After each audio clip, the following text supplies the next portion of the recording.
Features कितने थे? याद है? इंपॉर्टेंस याद है? लिमिटेशन याद है? प्रोसेस याद है?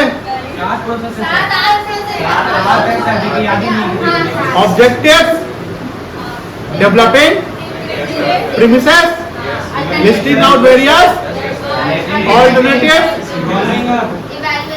पगला evaluation, selection, implementation, follow up. तो पहले टारगेट, फिर प्रीमिसेस, फिर ऑल्टरनेटिव, फिर इवैल्यूएशन, फिर सिलेक्शन, फिर इम्प्लीमेंटेशन, फिर फॉलो अप। हो गया स्वाहा।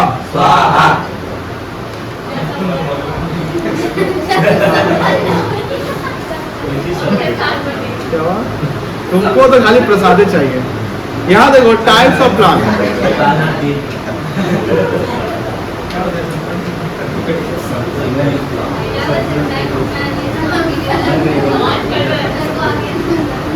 छोड़ो, नहीं कर रही आज उसका दिन है। देखो बेटा,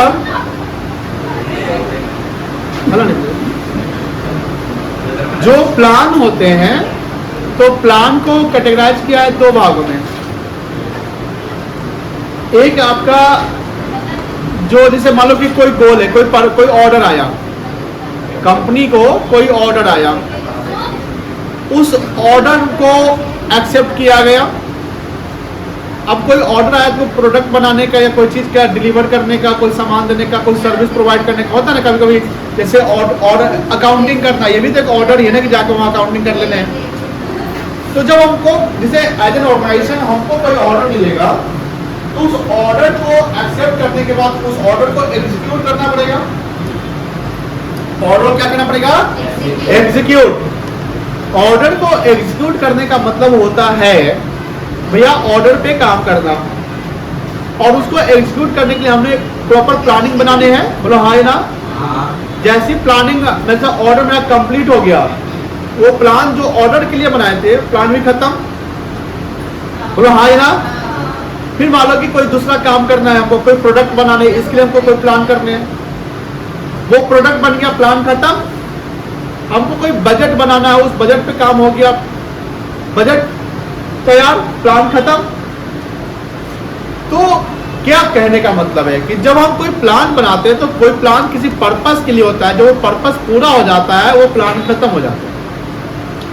दूसरा पर्पस दूसरा प्लान, नया पर्पस नया प्लान, चार पर्पस चार प्लान। तो this is called the single use plan. This is what? Single use. Single use मतलब वन टाइम। जैसे लिखो फीको पेन आता है, लिखो फीको पेन यूज करते हैं ना, अभी आप लोगों के पास होगा, वो पेन का इंक खत्म तो पेन खत्म। तो वो single use, one time use, मतलब कि उस प्लान, उस प्रोडक्ट के लिए, उस गोल के लिए हमने जो प्लान बनाया, गोल अचीव, प्लान खत्म। लेकिन कुछ प्लान होते हैं जैसे डिसिप्लिन, कंपनी की गाइडलाइंस, कंपनी की पॉलिसी, कंपनी में जो एम्प्लॉय उसके ड्रेस कोड होते हैं ना, ड्रेस कोड भी होते हैं, आने जाने का टाइमिंग, ये सब प्लान वन पर्पस के लिए नहीं रहता है, ये प्लान चलते चला जाता है। उसको बोलते हैं standing plan. Standing in the sense idle, पड़ा हुआ है, मतलब यही प्लान आप सबको फॉलो करें। जैसे प्रिंसिपल पढ़ोगे, principle of equity and justice, principle of remuneration याद होगा, रेमुनरेशन, प्रिंसिपल ऑफ ऑर्डर। कुछ ऐसे प्रिंसिपल या कंपनी में कुछ ऐसी चीजें होती है जो हर लेवल के एम्प्लॉय को फॉलो करने पड़ते हैं। अगर नया एम्प्लॉय आया तो भी फॉलो, अगले साल जो है वो भी वही पॉलिसी है, उसके अगले साल वही चीजें हैं। तो ये कहते हैं कि इसको बोलते हैं स्टैंडिंग प्लान। क्या बोलते हैं बेटा? Standing plan. यानी अब बताओ कि कौन सा प्लान लंबा चलता हो गया, लगातार चलता है? स्टैंडिंग। कौन प्लान एक बार चला, पर्पस खत्म, प्लान खत्म? सिंगल। सिंगल यूज अपने गोल पे फोकस करता है, गोल अचीव, प्लान खत्म। तो कंपनी में बताइए मुझे, कोई भी जो कंपनी का मैनेजमेंट होती है, तो क्या मैनेजमेंट में सिर्फ सिंगल प्लान होता है कि स्टैंडिंग प्लान होता है कि दोनों प्लान हो सकते हैं? दोनों हो सकता है, डिपेंड करता है कि आपका नेचर क्या है। जैसे नहीं होता है कि कभी कभी जैसे कंपनी में कोई सेमिनार होने वाला है, बिजनेस मीटिंग या जैसे ट्रेनिंग डेवलपमेंट प्रोग्राम चलना है, 5 दिन का ट्रेनिंग डेवलपमेंट होना है, ऐसा होता होगा। तो 5 दिन का ट्रेनिंग डेवलपमेंट, तो उसमें भी हम कोऑर्डिनेटर बनाते होंगे कि भैया आपके जिम में ट्रेनिंग का डेवलपमेंट काम करवाना है, सेमिनार करवाना। तो सेमिनार में भी कुछ कोऑर्डिनेटर इम्प्रूव होते हैं ना, जो वॉलंटियर होते हैं। भैया कोई भी सेमिनार का अगर पार्टिसिपेट होगा, कोई गेस्ट आएगा, तो वो किससे बात करेगा या उसको कौन कोऑर्डिनेट करेगा?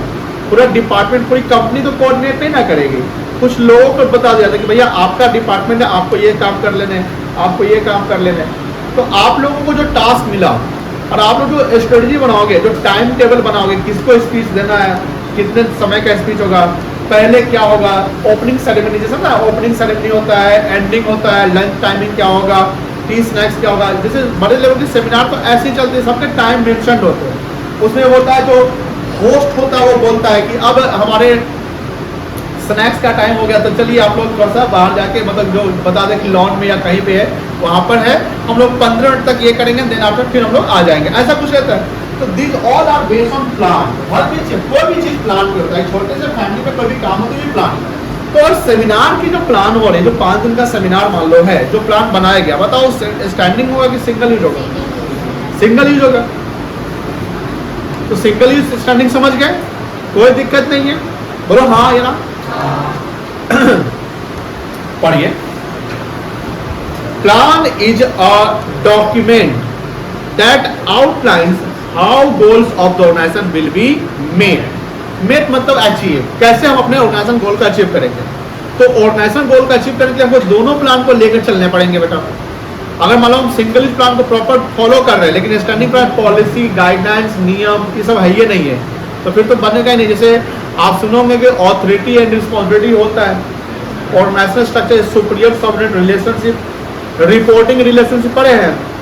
रिपोर्टिंग रिलेशनशिप नहीं पढ़े ना? रिपोर्टिंग रिलेशनशिप होता है ना कि सुपीरियर जैसे जो सबऑर्डिनेट होता है वो रिपोर्ट किसको करेगा? अपने सुपीरियर को रिपोर्ट करना, ठीक है ना। ये it is a specific action proposed to help the organization achieve its objectives. There may be more than one way and means of reaching a particular goal. मतलब जो हमारा गोल है, उस गोल को पे पहुंचने के लिए क्या एक ही रास्ता होगा? एक से अधिक। कुछ रास्ते तो हमको खुद बनाने पड़ते हैं, कुछ रास्ते हमको खुद बनाने पड़ते हैं। रास्ते जब तक आप खुद नहीं बनाएंगे, आप सोचते हैं कि हमको रास्ता बना बनाया मिले, तो मंजिल पे पहुंचने में बहुत ज़्यादा दिक्कत और देरी हो जाएगी। आपको कोई रास्ता बताता है तो ध्यान रखिए, रास्ता एकदम स्मूथ नहीं होता है।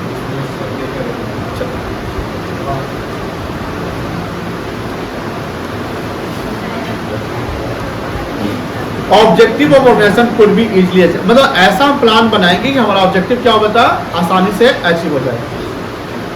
Planning can be classified into several types depending upon the use and length of the planning period. These plans can be classified into 2 categories: single use plan or single period. Single use plan are one time use plan. Single plan कितना time के लिए? 1 time, मतलब कि हुआ काम खत्म, plan खत्म। These are designed to achieve a particular goal, a specific goal. जैसे कोई ऑर्डर आया, उस ऑर्डर के लिए काम करना है, कोई सेमिनार के लिए काम करना है, कोई प्रोडक्ट है उसके लॉन्चिंग इवेंट होने वाले हैं, उसके लिए प्लानिंग करनी है। ये पार्टिकुलर गोल हो गया। That once achieved will not occur in future. जैसे वो गोल का अचीव हो गया, परफॉर्मेंस पूरा हो गया, अब फ्यूचर होने की जरूरत नहीं। These are made to meet the need of unique situations. Unique मतलब कुछ अलग सिचुएशन जो होते हैं उसको अचीव करने के लिए क्रिएट किया था। The duration or length of single use plan depends upon the activity or goal for which it is made. It में लास्ट 1 डे और इट में लास्ट फॉर वीक और मंथ। देखो जो सिंगल यूज प्लान है ऐसा नहीं कि वो कम छोटे समय के लिए हो सकता है, एक दिन के लिए हो सकता है। वो डिपेंड करता है कि आपका लेंथ ऑफ प्लान या लेंथ ऑफ जो ऑब्जेक्टिव है वो कितना बड़ा है। जैसा एक दिन का सेमिनार है तो एक दिन का प्लान, बोलो हाँ। 5 दिन का सेमिनार तो 5 दिन का प्लान। जैसे देखते होंगे दुर्गा पूजा होता है, साल में दुर्गा पूजा कितने बार होते हैं? 2 बार होता है। एक चैत्र में होता है और एक आश्विन की आश्विन के बाद कार्तिक होता है ना, आश्विन में होता है। तो आश्विन में जो दुर्गा पूजा होता है वो 10 दिनों का होता है। चैत्र में भी 10 दिन का ही होता है, बट जो आश्विन वाली दुर्गा पूजा उसको महादुर्गा मतलब मेन कहते हैं, जहाँ पर प्रॉपर तरीके से सब कुछ को एडजस्टमेंट किया जाता है। आप कोलकाता में देखते होंगे, कोलकाता में दुर्गा पूजा जो मैनेजमेंट होता है, करोड़ों करोड़ों के पंडाल बनते हैं और वहाँ मेला जो शुरू होता है वो डे 1 से ही शुरू हो जाता है, हो जाता है ना, लास्ट डे तक चलता है पूर्णिमा तक। तो कहीं ना कहीं हम कह सकते हैं कि वहाँ प्लान जो उस पूजा के लिए ना बनाया गया, और जो पूजा के लिए प्लान बनाया गया है उसमें उसके पीरियड कितने हैं? 10 दिन 12 दिन के। लेकिन सपोज कि आप जैसे चैत्र की दुर्गा पूजा देखते होंगे तो उसमें उतना बड़ा प्लान बनाने की जरूरत है? तो जो सिंगल यूज प्लान है वो हो सकता है कि एक दिन का हो, एक सप्ताह का हो या एक महीने का हो।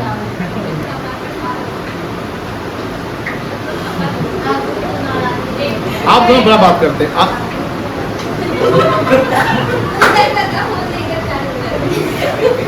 देखो बोला तो रेडी हुए था। स्टैंडिंग प्लान अरे यार, स्टैंडिंग प्लान और also known as repeat. Repeat मतलब बार बार रिपीट करना। Use plan, this plan focus on situation which occur repeatedly. Standing plans are used over the period over and over again. They are made once but retain their value over a period of years. अच्छा ये बोल सकते हैं कि life time of business को standing plan रहेगा? ऐसा हो सकता है? नहीं सर, नहीं हो सकता। क्योंकि देखो प्लान जो है ना हमें डायनेमिक इन्वायरमेंट में काम नहीं करता है। और हमारा बिजनेस इन्वायरमेंट क्या होता है? डायनेमिक होता है। जैसे कंपनी की कोई पॉलिसी गाइडलाइंस होती है तो उसकी कोई पार्टिकुलर पीरियड की होती है, आप 5 साल के लिए 10 साल के लिए। हम ऐसा आप नहीं देख सकते। कोई भी कंपनी जब ओरिजिनेट मतलब कि जब वो फाउंड हुआ उस समय से एक ही प्लान पे काम चलते आ रहा है, क्योंकि टेक्नोलॉजी चेंज हो गया, ट्रेंड चेंज हो गए, फैशन चेंज हो गए, इकोनॉमी चेंज हो गया, बहुत कुछ चेंज हो गया। तो हमके प्लान में भी क्या करते हैं? बदलाव लाने पड़ेंगे। Although some revisions and updates are made in this plan. जैसे रिविजन वही होता है कि पहले से जो हम प्लान बनाए हुए हैं, अब नया इन्वायरमेंट चेंज हुआ तो इस प्लान में कुछ अपडेशन कर दीजिए। जैसे आपको नोट्स मिलते हैं बीएसटी के, तो उसमें अपडेटेड नोट्स मिल जाता है आप लोगों को। तो अपडेशन का मतलब हुआ मॉडिफाई कर देना, उसमें कोई चीज चेंज करना है चेंज कर दो। कोई भी फोन भी जब आता है ना, फोन जैसे आता है स्मार्टफोन जो आप लोग यूज करते हैं उसमें वो भी फोन कंपनी की आती है, तो उसमें क्या होता है? मॉडिफाइड फोन रहता है ना। कार भी जो भी चीजें क्या होते हैं? मॉडिफाइड रहते हैं। It is design to ensure, ensure मतलब सुनिश्चित करना that the internal operation of organisation run smoothly. Smoothly मतलब अच्छे से चले। Enhance efficiency and routine decision making, और हमारा एफिशिएंसी लेवल क्या होगा? बढ़ जाएगा। चलो बताओ मुझे, भावना तो बताओ, एफिशिएंसी और इफेक्टिवनेस का कोई एक डिफरेंस बताओ। एफिशिएंसी और इफेक्टिवनेस का कोई एक डिफरेंस बताओ। बताइए बेटा।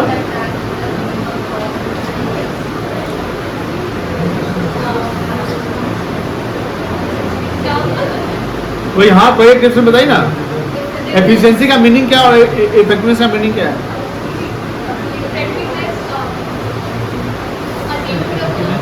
जोर से बोलिए।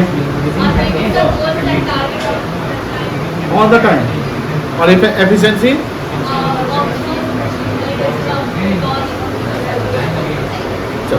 आगे देखो, इसको बोलो तो।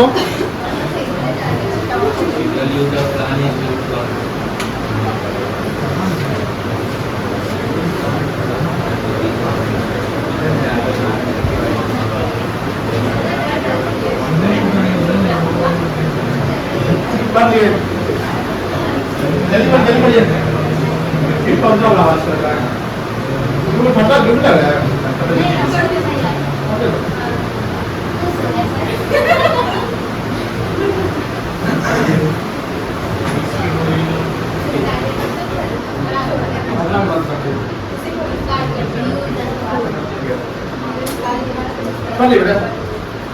क्या है सिंगल स्पैन क्या होगा यूज ओनली यहाँ रिपीट होगा single plan is develop for one time जैसे इवेंट खत्म प्लान खत्म और ये क्या होता है रिपीटेड यूज होता है इट इज डिस्कार्डेड डिस्कार्डेड मतलब क्या होता है खत्म कर देना discarded when the product is over और इसको डिस्कार्ड करेंगे इसे मॉडिफिकेशन करेंगे ऑल्टरेशन करेंगे single plan is include budget देखो बजट प्रोग्राम कोई प्रोजेक्ट किया क्या है वन टाइम है तो सिंगल यूज यहाँ पर देखो रूल्स मेथड्स प्रोसेस पॉलिसी ये सब क्या है बोलो स्टैंडिंग प्लान कोई दिक्कत नहीं।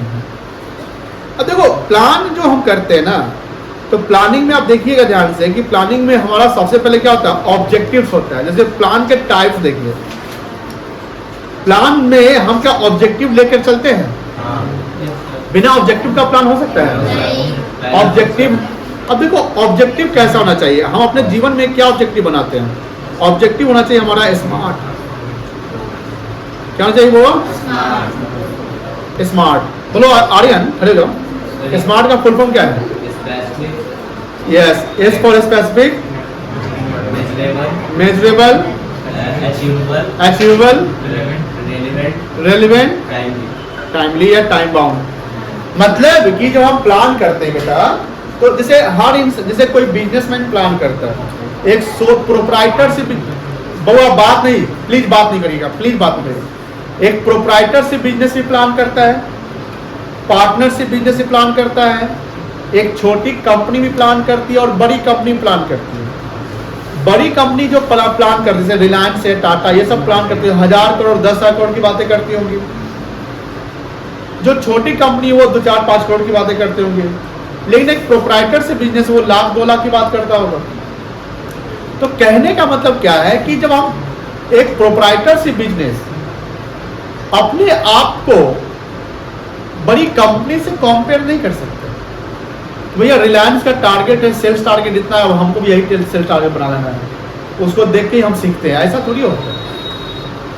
आप लोग जैसे अपने साथ अपने आसपास आपके आसपास कुछ बैठे हुए स्टूडेंट्स हैं आप लोग पढ़ाई करते हैं सवाल बनाते हैं तो सब तो ऐसा नहीं ना कि सबकी एफिशिएंसी लेवल बराबर होती है कोई किसी पॉइंट में फंस जाते हैं कोई किसी में हो सकता है कि डेफिशिएंसी लेवल होगा तो आपने डेफिशिएंसी क्या करें खत्म करके एफिशिएंसी बढ़ाएंगे और अपने लेवल में एफिशिएंसी और इफेक्टिवनेस दोनों होना चाहिए effectiveness with in the time जो सवाल मिला है एग्जाम में जो बनाते हो और एफिशिएंसी इफेक्टिवनेस हो गया और एफिशिएंसी क्या हुआ भैया हमको प्रॉपर समय प्रॉपर रिसोर्स को यूज करके बना लेना। अब जब हम बना रहे हैं और मेरा कोई साथी है वो बहुत आगे निकल चुका है अब उससे हम कम्पीट नहीं कर सकते क्या कोई मेरा साथी जो मुझसे पीछे है तो मुझसे भी कम्पीट नहीं कर सकते तो कम्पीट किससे कर कम्पीट मतलब कंपटीशन तो कम्पीट हम किससे कर सकते हैं अपने आप से आप जिस लेवल पे आप जितने कमजोर है आप जितने ब्रिलियंट है स्ट्रांग है वो डजंट मैटर बट आप जिस लेवल पे ध्यान रखना उस लेवल से 1% ऊपर की बात करो ऊपर जाने की कोशिश करो आप हमेशा अपने एफिशिएंसी लेवल को अपने एफिशिएंसी को बढ़ाओ दूसरे के एफिशिएंसी तुलना मत करो तो फिर तो गड़बड़ हो जाएगा ना। इसी प्रकार जब कंपनी एक बड़ी कंपनी और एक सोल प्रोप्राइटर जब प्लानिंग करेगा तो प्लानिंग में कोई अपना ऑब्जेक्ट डिसाइड करेगा ना और ऑब्जेक्ट में उसका कोई टारगेट होगा जैसे कल ने आपने देखा कि सर ऑल्टरनेटिव्स बनाते हैं जैसे हमारा कोई ऑब्जेक्ट है सेल्स को 10% से बढ़ाने का ऑब्जेक्ट है हो सकता है हमारा प्रॉफिट मैक्सिमाइज का ऑब्जेक्ट होगा हो सकता है मेरा एक ब्रांच खोलने का ऑब्जेक्ट होगा हो सकता है हमको नया मशीन खरीदने का ऑब्जेक्ट होगा कुछ भी ऑब्जेक्ट हो सकता है ऑब्जेक्ट डज नॉट मीन कि सेल्स बनाना ही ऑब्जेक्ट होता है। तो जब हम ऑब्जेक्ट बनाए तो ऑब्जेक्ट ऐसा बना जो हम अचीव कर सकते हमारे जैसे होता है कि हिंदी बोलते हैं औकात के अंदर होना चाहिए औकात समझते हैं ना हमारे लिमिट के अंदर होना चाहिए अब हम रिलायंस से कॉम्पीट नहीं कर सकते, रिलायंस का टारगेट इतना तो उतना टारगेट लेके चलेंगे, होगा अचीव? बोलो हाँ या ना। आपने अरे कहाँ अचीव होगा, नहीं होगा ना। तो कहने का मतलब है कि जो हमारा प्लान होगा तो प्लान हमारा अचीवेबल होना चाहिए। क्या होना चाहिए बेटा? तो जो प्लान में दोनों ओपनिंग हम प्लान के जो टाइप्स होंगे उसमें पहला हमारा क्या है? ऑब्जेक्टिव्स। क्या है? और ऑब्जेक्टिव्स हमारा स्मार्ट होना चाहिए। स्मार्ट के फुल पर यानी ऑब्जेक्टिव में हम क्या क्या चीज ध्यान रखेंगे, ये ध्यान रखें। ऑब्जेक्टिव हमारा स्पेसिफिक होना चाहिए, मतलब कि ऐसा नहीं कि भैया कोई भी ऑब्जेक्टिव या इररिलेवेंट टाइप का बना लीजिए। रेलिवेंट होना, जैसे सेल्स को बढ़ाना है, ये हमारा स्पेसिफिक ऑब्जेक्टिव हो गया। प्रॉफिट को बढ़ाना, ये भी हमारा स्पेसिफिक ऑब्जेक्टिव हो गया। हमको नए ब्रांच खोलने हैं, ये भी हमारा स्पेसिफिक ऑब्जेक्टिव है। नया प्रोडक्ट, क्योंकि हमको बिजनेस को अगर सेल्स बढ़ाना है ना तो डाइवर्सिफिकेशन भी जरूरी होता है। डू यू नो ना डाइवर्सिफिकेशन? डाइवर्सिफाइड बिजनेस को कहते हैं जहां जैसे मान लो कि हम वन सेगमेंट में है, तो कंपनी वन सेगमेंट से कमा रही है और कंपनी को अगर प्रॉफिट बढ़ाना है, सेल्स बढ़ाना, तो एक ही सेगमेंट में जाना पड़ेगा और सेगमेंट में जाना पड़ेगा। वही हम बिजनेस को डाइवर्सिफाइड सेगमेंट बढ़ा रहे हैं, यानी हम इसलिए प्रोडक्ट्स को बढ़ा लेंगे। प्रोडक्ट बढ़ा देंगे तो ऑब्वियस बात है कि वो भी प्रोडक्ट सेल होगा। ठीक है, तो ये हुआ। तो कंपनी अपना जो प्लान बनाए ना वो स्पेसिफिक प्लान बनाए। तो पहला एस फॉर क्या हो गया? जब आप देखते होंगे कि जो प्लानिंग प्रोसेस था, तो प्लानिंग प्रोसेस में था आपका कि एक पहला क्या था? ऑब्जेक्टिव। दूसरा क्या था? डेवलपिंग द प्रीमिसेस, जिसमें फ्यूचर की बात प्रिडिक्ट करते हैं, एस्टिमेट करते हैं।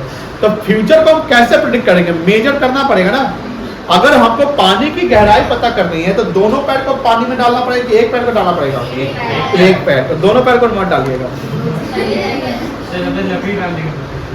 वॉरेन बफेट का बड़ा अच्छा कोर्स है, अपने जीवन में अप्लाई करिएगा। Don't put all eggs in one basket. इसका मतलब हुआ कि अपने सारे फंड को या अपने सारे समय को या कोई भी रिसोर्स को, जो भी आपके पास रिसोर्स है, एक जगह पे मत लगाओ। और आप सारा पैसा शेयर मार्केट में लगा देते हैं, ये भी रिस्की है। सारा पैसा आप बैंक में डाल देते हैं, ये भी रिस्की है। सारा पैसा म्यूचुअल फंड में, ये भी रिस्की है। यानी पैसे को क्या करो? डाइवर्सिफाई करो, पोर्टफोलियो बनाओ। उसी प्रकार हम जब ऑब्जेक्टिव्स बनाएंगे तो ऑब्जेक्टिव को क्या करें? मेजर कर सके। क्या कर सके? मेजर कर सके। आप कैसे मेजर करेंगे? जैसे मान लो कि पिछले साल प्रॉपर बिजनेस मेरा चला तो मैंने 10 करोड़ का सेल्स किया, तो ये पिछले साल का एक्चुअल कहलाएगा। अब हमको अगले साल के लिए, फ्यूचर के लिए बजट बनाना है, तो हमको एक स्टैंडर्ड टारगेट सेट करना पड़ेगा। स्टैंडर्ड टारगेट मतलब फ्यूचर के लिए कोई चीज कर रहे हैं, तो पास्ट में यानी एक्चुअल आपका कितने का सेल्स है? 10 करोड़ का। आपका कितने का सेल्स है बेटा? 10 करोड़ का है। तो आप जब अगले साल का बजट बनाओगे कि हमको अगले साल कितना सेल अचीव कर लेना है, तो बताइए कितना करिएगा? आप मेजर करिएगा ना कि आप पिछले साल हमने 10 करोड़ का किया, चलो अब इस बार हम 10% से सेल बढ़ा लेंगे। कोशिश करेंगे हम 11 करोड़ कम से कम सेल करने। अगर 10 करोड़ से कम सेल हुआ तो समझ लीजिए कि परफॉर्मेंस आपका खराब हो गया। और 10 करोड़ से आपको ज्यादा हुआ तो 10 करोड़ से ज्यादा मतलब आपको कम से कम 10% ज्यादा रखना है, यानी 11 करोड़ सेल्स आपको करने हैं। तो this is the measurable objective. जहां ऑब्जेक्टिव को आपने मेजर कर लिया है तो हमारा ऑब्जेक्टिव क्या होगा? स्मार्ट। स्मार्ट में एस फॉर एम फॉर। और हम जो 11 करोड़ की बात कर रहे हैं, तो 11 करोड़ का जब हम टारगेट रखेंगे तो क्या कोई कंपनी, कोई भी पर्सन ये सुनकर आश्चर्यचकित, सरप्राइज होगा कि बोले कि हाँ ये अचीव हो सकता है? बोलिए हाँ ना। सरप्राइज कैसे हो जाएगा? आप 10 करोड़ किए पहले सेल्स, तो अगर मान लो कि हमने बिजनेस में 10 करोड़ का सेल किया तो हम टारगेट 11 करोड़ का बना लिए, तो सरप्राइज इसमें कुछ नहीं है। अचीवेबल है कि नहीं है? तो इसको सरप्राइज नहीं कहेंगे। सरप्राइज कब कहेंगे? जब आप 10 करोड़ का टारगेट, 10 करोड़ आपने एक्चुअल किया और 15 करोड़ का टारगेट कर लिया, तो वहां शॉकिंग फील होगा कि भैया 10 करोड़ से 15 करोड़, 50%। हम ये नहीं बोलते कि अचीवेबल नहीं होगा, लेकिन उसके चांस क्या होंगे? एकदम कम होंगे। मेरी बात समझ में आ रही है? बोलो हाँ या ना। तो हमारा जो ऑब्जेक्टिव हो वो अचीवेबल होना चाहिए और ऑब्जेक्टिव हमारा रेलिवेंट होना चाहिए। रेलिवेंट मतलब खास, आलतू फालतू का ऑब्जेक्टिव मत बनाइए। आलतू फालतू मतलब वो इम्प्लॉय 2 दिन लेट आया उससे बदला लेकर रहेंगे, ऐसा तो होता है। नहीं सर, ऐसा है। मतलब कि जो इररिलेवेंट, नॉमिनल, रिमोट, इग्नोरेबल जिसको इग्नोर कर सकते हैं, माइनर मतलब छोटा, ये सब चीजों पे हमको फोकस ज्यादा नहीं करना है। और हम इस सब चीज में फोकस कर जाएंगे तो होगा क्या, हमारा मेन ऑब्जेक्टिव छूट जाएगा। मेन ऑब्जेक्टिव समझ रहे ना? तो हमको अपने मेन ऑब्जेक्टिव पे फोकस करना है। Main objective in the sense relevant, खास, इंपॉर्टेंट, रेलिवेंट कहते हैं उसको। क्या कहते हैं? रेलिवेंट। चलिए नेक्स्ट है, जो हमारा ऑब्जेक्टिव होगा वो टाइम बाउंड होना चाहिए। मतलब सब कुछ तो ठीक है सर, आपने अगर 11 करोड़ का टारगेट बनाया है, 11 करोड़ का टारगेट बनाया है तो 11 करोड़ 1 साल में अचीव होना चाहिए। कितने साल में?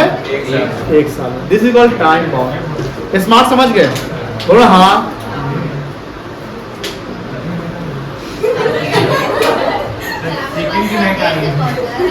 नहीं, आधे घंटे से पहले पहुंचा हुआ, मतलब बर्दाश्त नहीं हुआ था। इसका जो स्मेल है ना खतरनाक है, लेकिन एडिक्शन हो गया है। एडिक्शन मतलब नहीं होता है, एडिक्शन तो जानते हैं ना?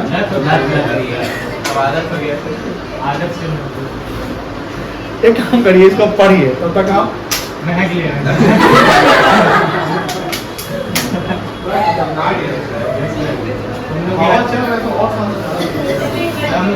क्या बन रहा है? क्या बन रहा है? चिकन कढ़ाई बना लगता है दाल फ्राई बन रहा है।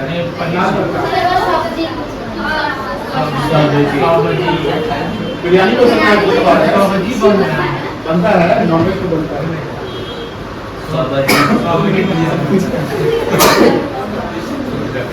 आलू कटहल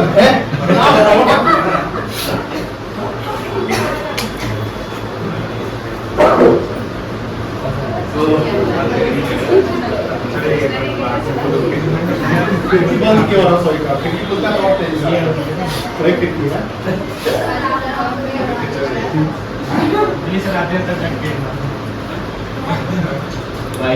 मार उड़ करवा देगा तो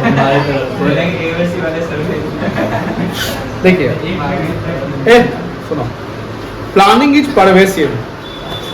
प्लानिंग इज परवेसिव मतलब हर लेवल पे, सभी जगह। वो जो प्रोप्राइटरशिप बिजनेस है वहां भी, रिलायंस कंपनी है वहां भी। Function which means it is not the task of top level manager only, but manager working at different levels perform planning function. कितने लेवल ऑफ मैनेजमेंट होते हैं? कौन कौन सा? आप खड़े हो जाइए, बताइए सुपरिटेंडेंट किस लेवल में आएगा? गलत जवाब, लोअर में आएगा। आप खड़े हो जाइए। प्लांट सुपरिटेंडेंट किस लेवल में आएगा? सही जवाब, बैठ जाइए दोनों। प्लांट सुपरिटेंडेंट मिडिल में आता है और सुपरिटेंडेंट किस में आता है? ये आपके एमसीक्यू में पूछे जा सकते हैं, तो इसमें कंफ्यूज मत हो जाइएगा। चलिए, सीईओ किस लेवल में आएगा? Production manager, supervisor, clerk, director.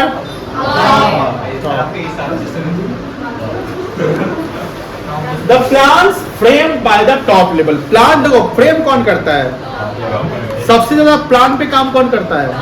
Top level. और उसको एग्जीक्यूट कौन करता है? Middle. Bye top manager may differ from the plan frame the middle. Middle वाले का प्लान अपना होगा। देखो, जब हम प्लान बनाते हैं तो हम अपने काम के अकॉर्डिंग बनाते हैं। मिडिल वाले का कोई और कुछ और काम होता है। प्रोडक्शन, मिडिल में प्रोडक्शन डिपार्टमेंट आता है, तो प्रोडक्शन डिपार्टमेंट जो प्लान बनाएंगे प्रोडक्शन के बेसिस पर कि भैया हमको मेटेरियल को कैसे यूज करना है, क्वालिटी कैसे इंप्रूव करना है, कंट्रोल करना है, इंस्पेक्शन, उसका रिपेयर मेंटेनेंस। जैसे आप देखो फंक्शनल फॉर्मेनशिप देखे होंगे, याद है? गैंग बॉस, ये सब याद है।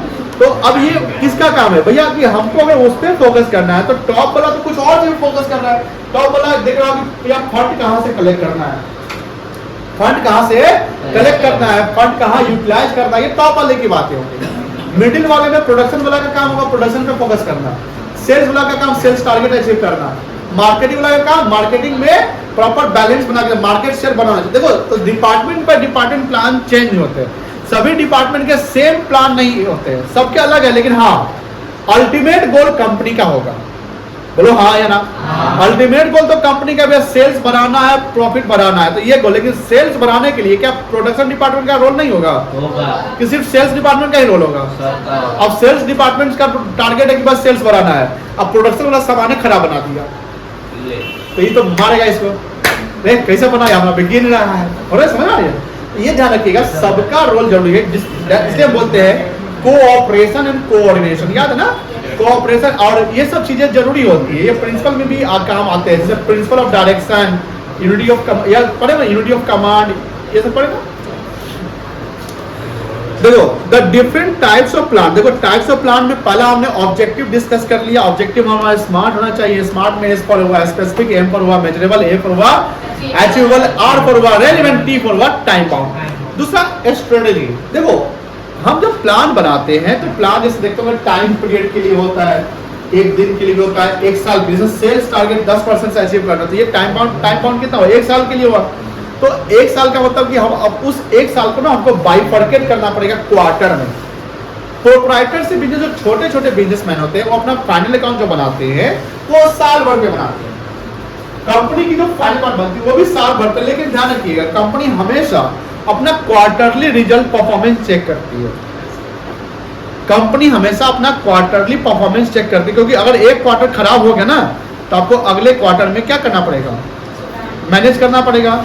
अब पहला क्वार्टर अप्रैल से जून होता है, फिर जुलाई से सितंबर होता है, फिर अक्टूबर से दिसंबर होता है, फिर जनवरी से मार्च होता है। जैसे स्कूल में आपकी एग्जाम होती थी मंथली या कुछ ऐसा असेसमेंट, क्वार्टरली एग्जाम होता था, वो आपका असेसमेंट चेक होता था। मान लो कि क्वार्टर 1 में आपका परफॉर्मेंस अच्छा रहा, अब क्वार्टर 2 में परफॉर्मेंस सीधा डिक्लाइन कर गया, तो टीचर आप पे फोकस करेंगे कि अरे बेटा आपका दूसरे बार परफॉर्मेंस अच्छा था, खराब क्यों हो गया? यानी आप पे टीचर क्या करेगा? ध्यान देगा। उसी प्रकार जब हम प्लान जब लंबा बनाते हैं ना, यानी एक साल का प्लान बनाए तो उस एक साल को हम 4 भागों में बांट लेंगे क्वार्टरली।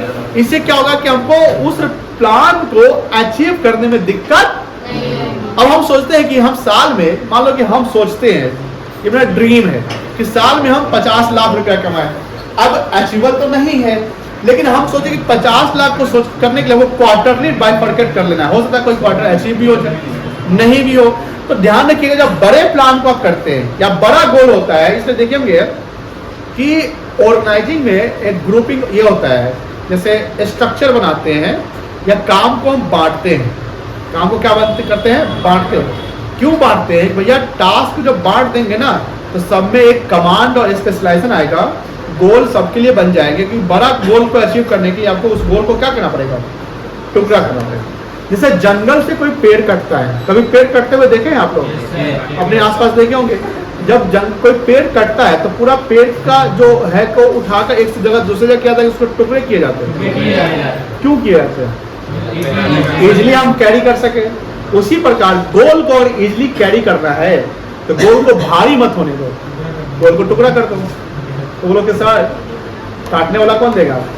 अरे काटने वाले टुकड़े कर। चलिए दूसरा देखो, तीसरा पॉलिसीज। पॉलिसी हमारा बताइए, पॉलिसी हमारा किस प्लान का पार्ट होगा? सिंगल यूज का कि स्टैंडिंग का? स्टैंडिंग का होगा, क्योंकि पॉलिसी रिपीटेडली यूज होती है, कोई दिक्कत नहीं है। पॉलिसी मतलब जो पॉलिसी बनाते हैं। फिर आपका प्रोसीजर, प्रोसीजर किसका पार्ट होगा? मेथड्स भी किसका पार्ट होगा? रूल्स भी किसके पार्ट होंगे? Programmes single use. बजट, तो ये जो प्लान के जो 8 पॉइंट है, बोलो कितने पॉइंट है? इस 8 पॉइंट में कुछ किसके हैं और कुछ किसके हैं? स्टैंडिंग के। यही हम लोग को डिस्कस करना है। हमने ऑब्जेक्टिव पढ़ा दिया, बोल भी नहीं करते आप लोग। अब बिना बात किए आपस में जो बात किए उसका कान घुमा देंगे हम। बिना बात किए हुए यहाँ तो स्क्रीन पर जो भी दिख रहा है पढ़ते जाओ।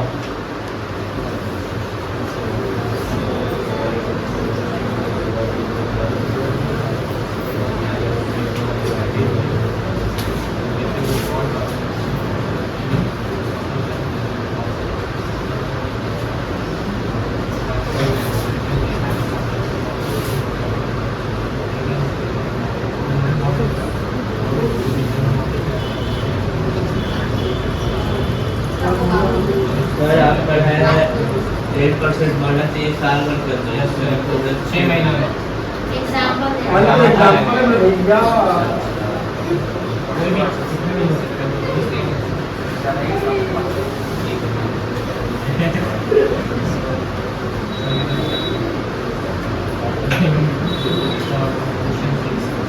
जो कार्य हम पूछेंगे है। सीख मतलब वही ना, सीख। हाँ, SEEK सीख।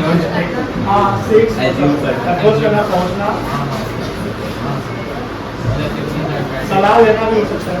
guided towards objectives, tabulate guidelines of all, define the choices they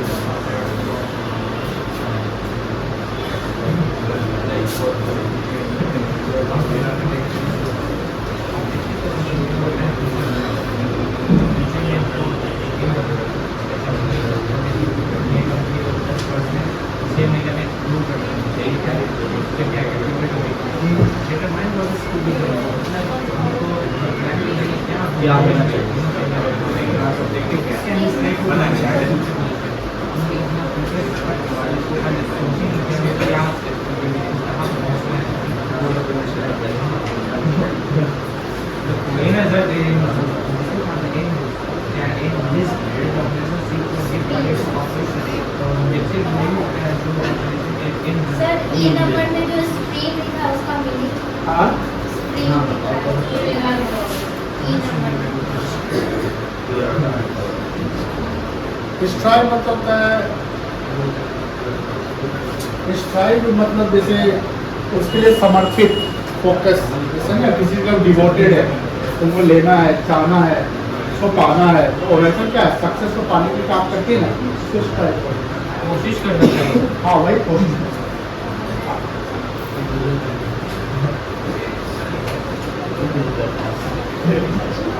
और ये हाँ? पूछेंगे और भी है,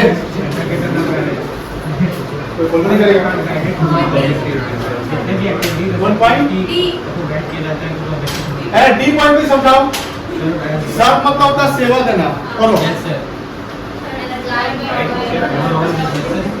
मतलब वही ना हुआ कि हम जो प्लान बनाएंगे तो उसमें गाइडेंस, कम्युनिकेशन, लीडरशिप, प्रॉपर एक गाइडलाइंस लेके हम सेवा देंगे, मतलब कि उस पर काम फोकस करेंगे ना, Follow करेंगे। जो ऑब्जेक्टिव है उसके लिए आपको काम करना है, ये गाइडेंस वाला काम होता है ना, पर होगा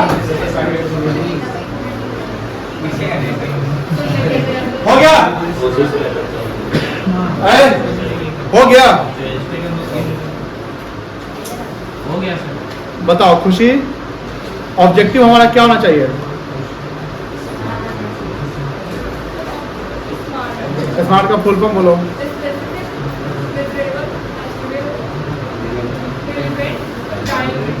चलो ठीक है, चलिए कल कौन दिन है?